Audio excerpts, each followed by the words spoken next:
Hi friends, welcome to easy learning channel. ఈరోజు వీడియోలో మనము ఒక బ్యూటిఫుల్ కోర్స్ అనేది అయితే స్టార్ట్ చేయబోతున్నాము. ఆ కోర్స్ వచ్చేసి మనకు JUnit 4, JUnit 5 and Mockito ఒక రెస్ట్ ఏపీఐకి టెస్ట్ కేసెస్ ఏ విధంగా రాయాలనేది అయితే నేను ఈ కోర్సులో వీడియోస్ అనేది అయితే చేసి మీకు అప్లోడ్ చేస్తూ ఉంటాను. మన ఛానల్లో JUnit 4, JUnit 5 with Mockito అని ఒక ప్లేలిస్ట్ అనేది అయితే క్రియేట్ చేస్తాను. ఆ ప్లేలిస్ట్లో డైలీ వీడియోస్ అనేది అయితే అప్లోడ్ చేస్తాను. సో మీరు ఫైనల్గా ఈ కోర్స్ అనేది కంప్లీట్ అయిన తర్వాత మీరు ఓన్గా మీరే ఎవరి మీద డిపెండ్ అవ్వకుండా మీరే టెస్ట్ కేసెస్ అనేది అయితే రాయగలుగుతారు. అండ్ మీకు ఏదైనా డౌట్స్ ఉంటే వెంటనే కామెంట్ సెక్షన్లో కామెంట్ చేసి మీ డౌట్స్ అనేది అయితే క్లారిఫై చేసుకోండి. అండ్ అలాగే మన ఛానల్ అయితే ఫాలో అవుతూ ఉండండి మోర్ అప్డేట్స్ కోసం. సో ఫైనల్గా మనకు ఈ కోర్స్ అనేది కంప్లీట్ అయిన తర్వాత నేను ఈ పీపీటీ కూడా మీకు ప్రొవైడ్ చేస్తాను. ఎవరైతే మన ఛానల్ అయితే ఫాలో అవుతూ ఉండి వీడియోస్కి లైక్ చేస్తూ కామెంట్ చేస్తూ ఉన్న వారి కోసం నేను ఈ పీపీటీ అనేది అయితే ప్రొవైడ్ చేస్తాను. ఎందుకంటే నేను నా వర్క్ చేసుకుంటూ మళ్ళీ మీకోసం టైంని కేటాయించి వీడియోస్ అనేది అయితే చేస్తూ మీకు నేర్పిస్తున్నాను.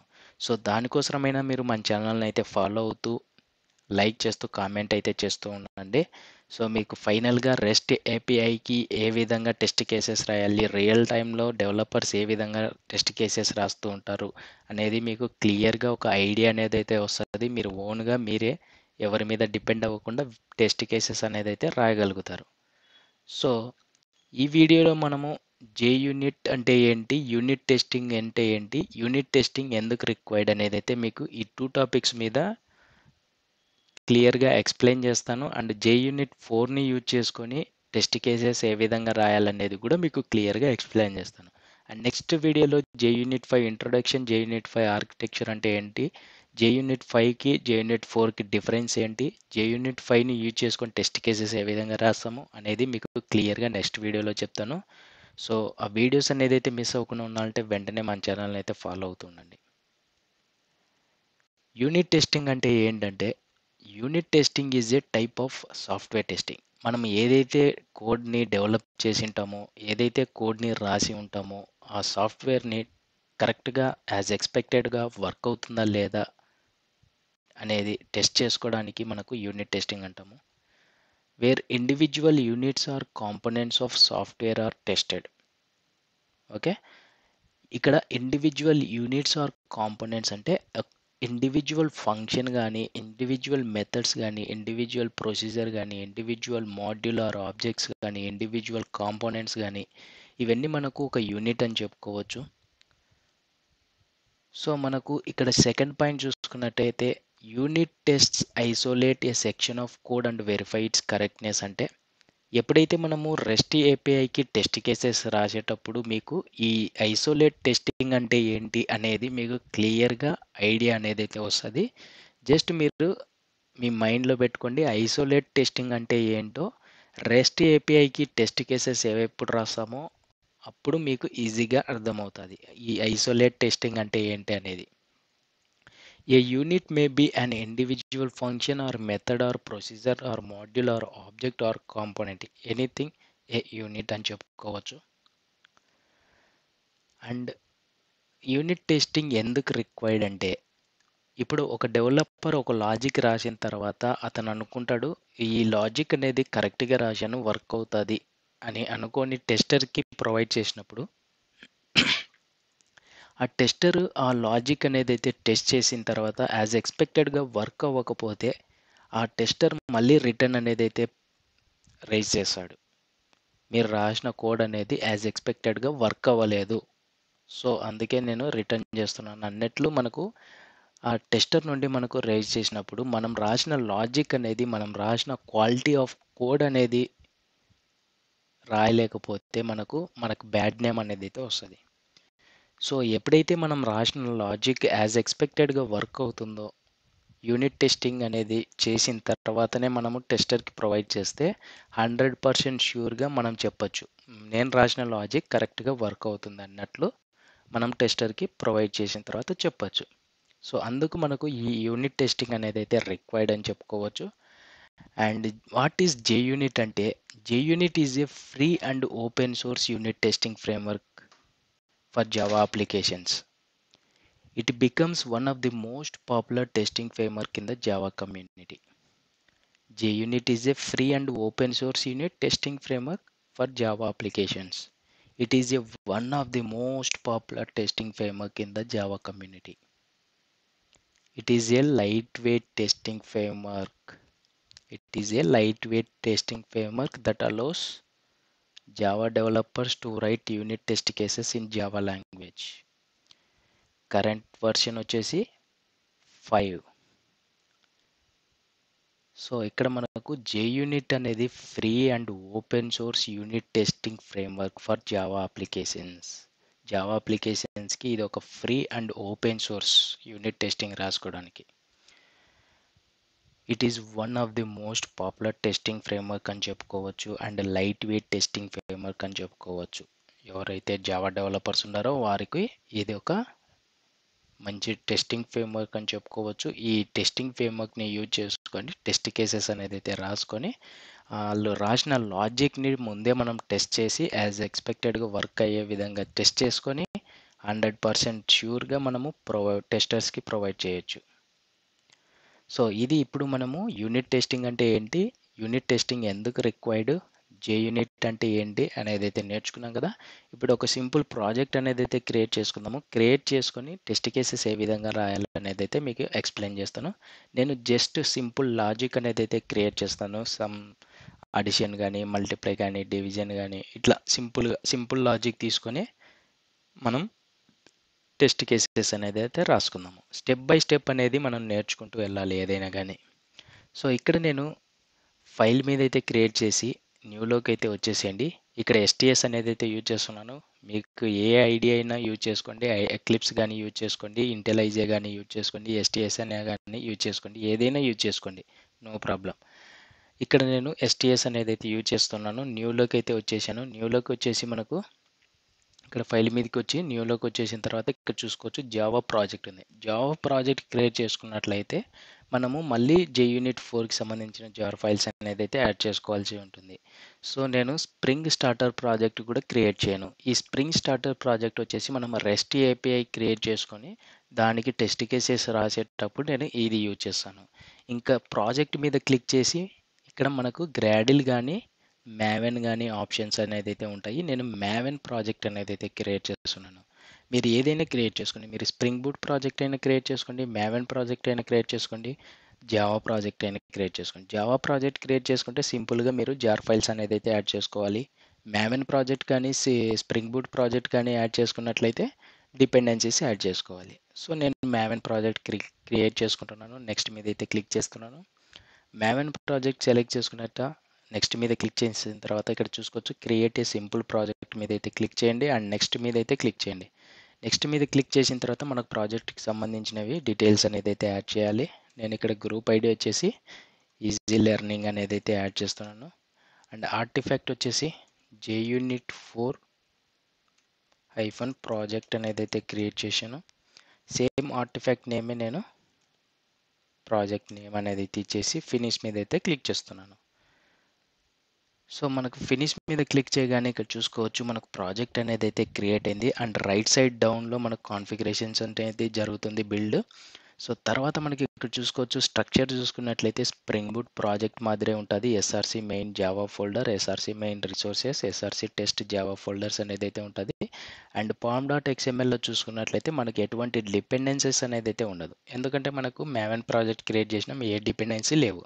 సో మనకి ఇక్కడ JUnit టెస్ట్ కేసెస్ రాయాలనుకుంటున్నాం కాబట్టి JUnit 4ని యూజ్ చేసుకొని ఒక సింపుల్ డిపెండెన్సీ అనేది అయితే తెచ్చుకుందాము. అది కూడా ఎలా తెచ్చుకోవాలంటే మనము క్రోమ్ అనేది అయితే ఓపెన్ చేయండి. క్రోమ్ ఓపెన్ చేసి MVN రిపోజిటరీ అనేది అయితే ఎంటర్ చేయండి లేదా జస్ట్ మ్యావెన్ రిపోజిటరీ అనేది ఎంటర్ చేయండి. ఇక్కడ ఫస్ట్ వెబ్సైట్ మీద అయితే క్లిక్ చేయండి. ఫస్ట్ వెబ్సైట్ మీద క్లిక్ చేసిన తర్వాత మనకు మ్యావెన్ రిపోజిటరీలో అన్ని డిపెండెన్సీస్ ఉంటాయి. ఇక్కడ ఇక్కడ నుండి డిపెండెన్సీస్ మనము మ్యావెన్ ప్రాజెక్ట్లో యాడ్ చేసుకోవచ్చు. సో ఇక్కడ నేను సింపుల్గా JUnit అనేది అయితే ఎంటర్ చేశాను సెర్చ్లో. JUnit ఎంటర్ చేయగానే మనకు JUnitకి సంబంధించినవి మనకు డిపెండెన్సీస్ అనేది అయితే వచ్చాయి. ఇక్కడ చూసుకున్నట్లయితే JUnit అనేది అయితే ఉంది కదా, ఇది వచ్చేసి మనకు JUnit 4కి సంబంధించినది. ఎందుకంటే ఇక్కడ చూసుకోవచ్చు 4.13.2 వర్షన్ అనేది అయితే ఉంది. దీని మీద అయితే క్లిక్ చేసి మీ డిపెండెన్సీ అనేది అయితే యాడ్ చేసుకోవచ్చు. సింపుల్గా దీని మీద క్లిక్ చేయగానే కాపీ అయిపోతుంది. అండ్ మన ఎస్టీఎస్కి వచ్చేసి ఇక్కడ మనము డిపెండెన్సీస్ అనేది అయితే యాడ్ చేసుకోవాల్సి ఉంటుంది. డిపెండెన్సీస్ ట్యాగ్ అనేది యాడ్ చేసుకున్న తర్వాత ఇందులో ఆ డిపెండెన్సీ అనేది యాడ్ చేసేసుకోండి. ఇప్పుడు మనకు సేవ్ చేసేయండి. ఓకే, ఇప్పుడు డిపెండెన్సీ మనము సింపుల్గా మావెన్ రిపాజిటరీలోకి వెళ్ళి డిపెండెన్సీస్ అనేది అయితే తెచ్చుకున్నాము. ఇప్పుడు ఎస్ఆర్సి మెయిన్ జావా ఫోల్డర్లో నేను ఒక సింపుల్గా ఒక క్లాస్ అనేది అయితే క్రియేట్ చేయబోతున్నాను. జావా క్లాస్ అనేది అయితే క్రియేట్ చేయబోతున్నాను. దానికన్నా ముందు ఒక ప్యాకేజ్ అనేది అయితే క్రియేట్ చేసుకుంటాను. com.easylearning అండ్ ప్రాజెక్ట్, ఈ ప్రాజెక్ట్లో క్లాస్ వచ్చేసి ఒక క్యాలిక్యులేటర్ క్లాస్ అనేది అయితే యాడ్ చేస్తున్నాను. సింపుల్గా మనం ఒక సింపుల్ లాజిక్ అనేది అయితే క్రియేట్ చేసుకొని దాన్ని టెస్ట్ కేసెస్ అనేది అయితే రాద్దాము. క్యాలిక్యులేటర్ అనే క్లాస్ అనేది అయితే క్రియేట్ చేసుకున్నాను. క్యాలిక్యులేటర్ క్లాస్లో మనము ఇప్పుడు ఒక మెథడ్ అనేది అయితే రాసుకుందాము. పబ్లిక్ ఇంట్ యాడ్ మెథడ్ అనేది అయితే యాడ్ చేస్తున్నాను. అండ్ ఇందులో వేరియబుల్స్ అనేది అయితే పాస్ చేస్తున్నాను. ఇంట్ ఏ, ఇంట్ బి. సో ఈ లాజిక్ అనేది మనము సింపుల్ లాజిక్ అండి, ఎటువంటి పెద్ద లాజిక్ అనేది అయితే కాదు. ఇది సింపుల్ లాజిక్ అనేది అయితే రాసుకుంటున్నాము. దీన్ని మనం టెస్ట్ చేస్తాము. సో ఇప్పుడు ఒక యాడ్ మెథడ్ అనేది అయితే క్రియేట్ చేసుకున్నాము. ఇంట్ ఏ, ఇంట్ బి వేరియబుల్ పాస్ చేసి ఏ ప్లస్ బి అనేది అడిషన్ మెథడ్ అనేది అయితే రాసుకున్నాము. సో దీన్ని మనం టెస్ట్ చేసుకోవాలంటే మెయిన్ మెథడ్ యూజ్ చేసి ఈ మెథడ్ అనేది కాల్ చేయొచ్చు ఆబ్జెక్ట్ క్రియేట్ చేసుకొని, ఆర్ఎల్స్ డీబగ్ చెక్ చేసుకోవచ్చు డీబగ్ చేసి. సో ఇవి చేయాలంటే మనకు టైం అనేది అయితే ఎక్కువ చేసుకుంటుంది. కాబట్టి అంటే ఇది సింపుల్ లాజిక్ కాబట్టి ఎటువంటి టైం అనేది అయితే ఉండదు. సో మనం రియల్ టైంలో మనకు ఈ విధంగా డీబగ్ చేసుకుంటూ అండ్ మెయిన్ మెథడ్ రాసుకుంటూ ఈ విధంగా అనేది అయితే చేయలేము. కాబట్టి సో యూనిట్ టెస్టింగ్ అనేది అయితే ఉంది. టెస్టింగ్ ఫ్రేమ్వర్క్ అనేది యూజ్ చేసుకొని మనము టెస్ట్ కేసెస్ అనేది అయితే రాస్తూ ఉంటాము. సో సింపుల్గా ఒక క్లాస్ క్రియేట్ చేసుకున్నాము, ఒక మెథడ్ క్రియేట్ చేసుకున్నాము. దీనికి మనము JUnit 4ని యూజ్ చేసుకొని టెస్ట్ కేసెస్ రాసుకుందాము. సో టెస్ట్ కేసెస్ ఏ ఫోల్డర్లో రాసుకుందామంటే ఎస్ఆర్సి టెస్ట్ రిసోర్సెస్ కాదు, ఎస్ఆర్సి టెస్ట్ జావాలో రాసుకుంటాము. ఓకే, ఎస్ఆర్సి టెస్ట్ జావాలో ఒక క్లాస్ అనేది అయితే క్రియేట్ చేసుకుంటున్నాను నేను మళ్ళీ. ఇప్పుడు సింపుల్గా ఒక ప్యాకేజ్ అనేది అయితే క్రియేట్ చేస్తాను. com.easylearning అనేది అయితే పెట్టేశాను దీనికి కూడా. అండ్ ఆ తర్వాత టెస్ట్ క్లాస్కి నేను టెస్ట్ క్యాలిక్యులేటర్ అనేసి అయితే పెడుతున్నాను. టెస్ట్ క్యాలిక్యులేటర్ అనేది అయితే పెట్టేశాను. ఈ క్లాస్లో మనము టెస్ట్ కేసెస్ అనేది అయితే రాసుకుందాము. నేను ఒక మెథడ్ అనేది అయితే క్రియేట్ చేస్తున్నాను. Public void test add method. So దీనికి ఒక నేమ్ అనేది అయితే ఇచ్చేసుకున్నాను. టెస్ట్ యాడ్ అనేది అయితే మెథడ్ నేమ్ అనేది అయితే ఇచ్చేసుకున్నాను. ఇందులో మనము ఒక క్యాలిక్యులేటర్ క్లాస్లో ఉన్న మెథడ్ని మనము ఈ టెస్ట్ క్లాస్లో కాల్ చేసుకోవాలి. కాబట్టి నేను ఏం చేస్తున్నానంటే ఆబ్జెక్ట్ అనేది అయితే క్రియేట్ చేస్తున్నాను. Calculator equal to new calculator. So ఇప్పుడు ఆబ్జెక్ట్ అనేది అయితే క్రియేట్ చేసుకున్నాము.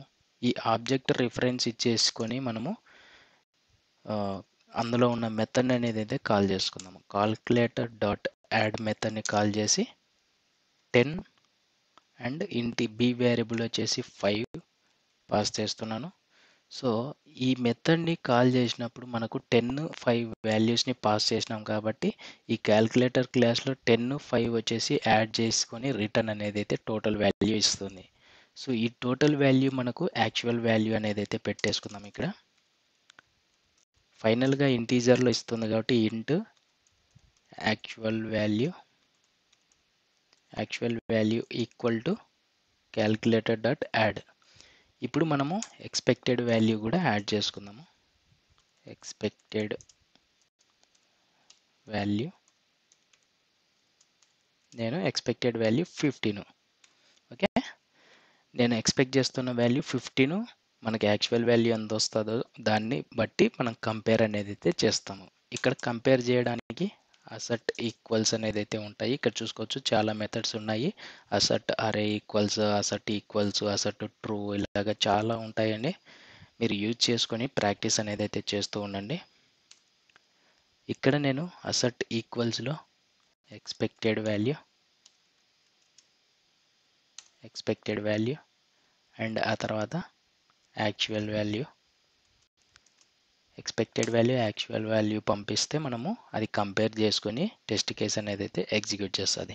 సో ఫైనల్గా మనము ఒక మెథడ్ అనేది అయితే క్రియేట్ చేసుకొని అందులో మనము ఒక టెస్ట్ కేస్ అనేది అయితే క్రియేట్ చేశాము. అండ్ ఫైనల్గా మనము ఈ మెథడ్కి @టెస్ట్ అనేది అయితే ఎప్పుడైతే పెడతామో అప్పుడే మనకు టెస్ట్ కేస్ అనేది అయితే ఎగ్జిక్యూట్ అవుతుంది. సో ఇది అయితే గుర్తుపెట్టుకోండి. మనం టెస్ట్ కేస్ రాసిన తర్వాత @టెస్ట్ అనేది అయితే యాడ్ చేసుకోవాల్సి ఉంటుంది. సో సింపుల్గా మనము ఒక ఆబ్జెక్ట్ క్రియేట్ చేసుకొని రిఫరెన్స్తో మనము ఆ మెథడ్ని కాల్ చేసి అందులో వాల్యూస్ అనేది అయితే పాస్ చేసి వచ్చిన వాల్యూని యాక్చువల్ వాల్యూలో స్టోర్ చేసుకున్నాము. అండ్ నేను 15 ఎక్స్పెక్ట్ చేస్తున్నాను. దాన్ని కంపేర్ చేయడానికి అసెట్ ఈక్వల్స్ అనేది అయితే యూజ్ చేసాము. సో నేను 15 ఎక్స్పెక్ట్ చేస్తున్నాను. యాక్చువల్ వాల్యూ ఎంత వస్తుందో చెక్ చేసుకొని మనకు టెస్ట్ కేస్ అనేది పాసా ఫెయిల్ అనేది అయితే చెప్తుంది.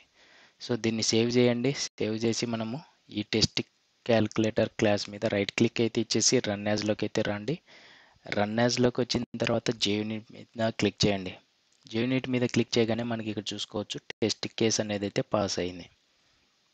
టెస్ట్ యాడ్ అనేది అయితే మెథడ్ పాస్ అయింది.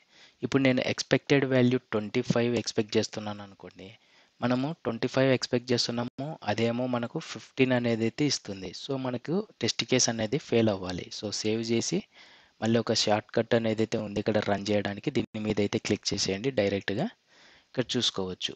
మీరు ఇక్కడ చూసుకున్నట్లయితే మనకు ఫెయిల్ అయిపోయింది టెస్ట్ కేసు. ఇక్కడ ఫెయిల్యూర్లో ఎక్స్పెక్టెడ్ 25 బట్ వాస్ 15 అంటే ఎక్స్పెక్ట్ చేస్తున్న వాల్యూ 25, ఇస్తున్న వాల్యూ 15. సో అందుకే టెస్ట్ కేస్ అనేది అయితే ఫెయిల్ అవుతుంది. సో మనం ఎక్స్పెక్ట్ చేస్తున్నది 15, వస్తున్నది కూడా 15 కాబట్టి మనకు టెస్ట్ కేస్ అనేది అయితే హ్యాపీగా పాస్ అవుతుంది. ఓకే, మనము ఈ టెస్ట్ కేస్ని మనము ఇంకా సింపుల్గా అనేది అయితే రాయొచ్చు. ఇక్కడ చూసుకోవచ్చు మీరు. ఈ ఎక్స్పెక్టెడ్ వాల్యూలో నేను డైరెక్ట్గా వాల్యూ అనేది అయితే పాస్ చేస్తాను. అండ్ ఈ 16th లైన్ అనేది అయితే రిమూవ్ చేసేస్తాను. అండ్ ఆ తర్వాత నేను ఇక్కడ చూసుకోవచ్చు మనము ఈ ఆబ్జెక్ట్ అనేది అయితే మనము ఇప్పుడు ఒక టెస్ట్ కేసే ఉంది కాబట్టి పర్లేదు. అలాగా మనకు మల్టిపుల్ టెస్ట్ కేసెస్ ఉన్నప్పుడు మల్టిపుల్ ఆబ్జెక్ట్స్ ఒక్కొక్క టెస్ట్ కేసులో ఒక్కొక్క ఆబ్జెక్ట్ రాసుకోవాల్సిన అవసరం లేదు కాబట్టి నేను ఈ ఆబ్జెక్ట్ని తీసి మనము బయట రాసేసుకుంటాము. ఓకే, ఈ బయట రాసేసుకుంటాము. సో నేను ఇక్కడ ఒక సింపుల్ టెస్ట్ కేసే ఉంది కాబట్టి మీకు చూపించడానికి కోసం నేను మల్టిపుల్ మెథడ్స్ అనేది యాడ్ చేశాను. ఇప్పుడు ఒక్కొక్క మెథడ్లో ఒక్కొక్క ఆబ్జెక్ట్ ఉండాల్సిన అవసరం లేదు కదా. ఒక టెస్ట్ కేసు ఎగ్జిక్యూట్ అయ్యేటప్పుడు ప్రతిసారి ఆబ్జెక్ట్ క్రియేట్ చేసుకోవాల్సిన అవసరం లేదు. సో దానికోసం నేను మీకు చూపించడం కోసం నేను మల్టిపుల్ మెథడ్స్ అనేది అయితే యాడ్ చేశాను. ఇప్పుడు రిమూవ్ చేసేసాను. ఇక్కడ చూసుకోవచ్చు మనకు ఓన్లీ 2 లైన్స్లో మనకు టెస్ట్ కేస్ అనేది అయితే ఉంది.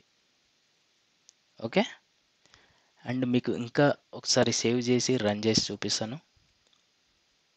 ఇక్కడ చూసుకోవచ్చు టెస్ట్ కేస్ పాస్ అయింది. ఓకే, ఇప్పుడు మీకు ఇంకా సింపుల్గా ఉండాలంటే నేను ఇంకొక విధంగా చూపిస్తాను. దీన్ని కాపీ చేసుకోండి అండ్ ఆ తర్వాత ఈ లైన్ అనేది అయితే రిమూవ్ చేసేయండి. ఈ యాక్చువల్ వాల్యూలో ఈ మెథడ్ అనేది అయితే పాస్ చేస్తే ఇక్కడ చూడండి మనకు ఒక సింపుల్ వాల్యూతో ఒక సింపుల్ లైన్తో మనకు టెస్ట్ కేస్ అనేది రాసేసుకున్నాము. ఇందాక చూసినప్పుడు మనకు 4 to 5 లైన్స్ ఉన్నది. ఇప్పుడు ఒక సింగిల్ లైన్లో ఒక టెస్ట్ కేస్ అనేది అయితే రాసుకున్నాము. ఇది ఒక సింపుల్ లాజిక్ కాబట్టి సింపుల్గా మనము ఈ విధంగా రాసుకున్నాము.